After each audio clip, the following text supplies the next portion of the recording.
गांव बीरपुर के आखिरी छोर पर एक ऊंचे बरगद के पीछे सदियों पुरानी हवेली खड़ी थी। टूटी फूटी दीवारें, जाले से ढके झरोखे और छत से लटकती लोहे की जंग लगी झालर, जिसे देखते ही एक अजीब सा डर मन में उतर आता था। गांव के लोग कहते थे, यह हवेली शापित है, वहां जाने वाला कभी वापस नहीं आता। कहानी थी कि हवेली में कभी राणा विक्रम सिंह नाम के जमींदार रहते थे। उनके पास अपार दौलत थी, लेकिन उनका दिल पत्थर का था।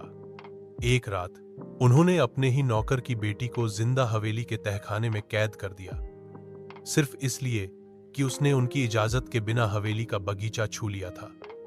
लड़की की दर्दनाक चीखें हवेली की दीवारों में समा गईं और उसी रात वह मर गई। कहते हैं, मरने से पहले उसने हवेली को श्राप दिया, यह जगह कभी चैन से नहीं सो पाएगी। तब से हवेली में रात को अजीब आवाजें गूंजने लगीं, कभी किसी के कदमों की आहट, कभी किसी लड़की के रोने की आवाजें। धीरे धीरे लोग वहां जाना बंद कर दिए। सालों बाद शहर से एक युवक आदित्य अपने दोस्तों के साथ गांव आया। उसे हॉरर जगहों की खोज का शौक था। गांव वालों ने मना किया, लेकिन जिज्ञासा ने उसे हवेली तक खींच लिया। शाम का वक्त था, आकाश में काले बादल थे, बिजली की चमक कभी कभी हवेली की टूटी खिड़कियों को रोशन कर देती। हवेली के मुख्य दरवाजे पर जंग लगे ताले टूटे पड़े थे, मानो किसी ने बहुत समय पहले उन्हें तोड़ने की कोशिश की हो। अंदर घुसते ही सीलन और सड़ांध की गंध नाक में भर गई। दीवारों पर उखड़ी हुई पेंट, फर्श पर पड़ी टूटी तस्वीरें और कोनों में जमे मोटे जाले।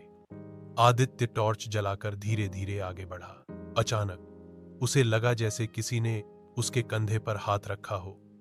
वह मुड़ा, वहां कोई नहीं था। ऊपर की मंजिल पर जाने वाली लकड़ी की सीढ़ियां डरावनी आवाज कर रही थीं।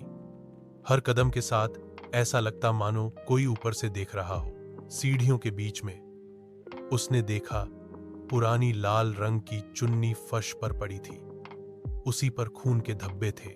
सीढ़ियों के ऊपर पहुंचते ही अचानक हवेली में एक ठंडी हवा का तेज झोंका आया, जिससे उसकी टॉर्च बुझ गई।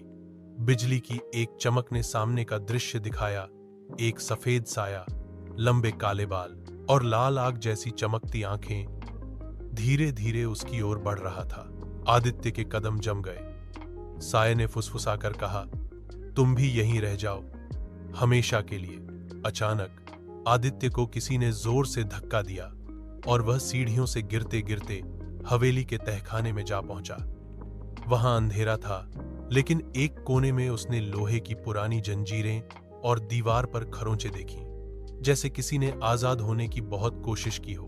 दीवार पर खून से लिखा था, मुझे बाहर निकालो। पीछे से वही सफेद साया हंसता हुआ आया, लेकिन इस बार उसकी आंखों से आंसू बह रहे थे।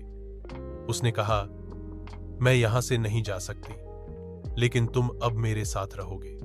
उस रात हवेली की खिड़कियों से आदित्य की चीख गूंजती रही। सुबह गांव वाले वहां पहुंचे, लेकिन हवेली खाली थी। बस आदित्य की टॉर्च टूटी हुई पड़ी थी।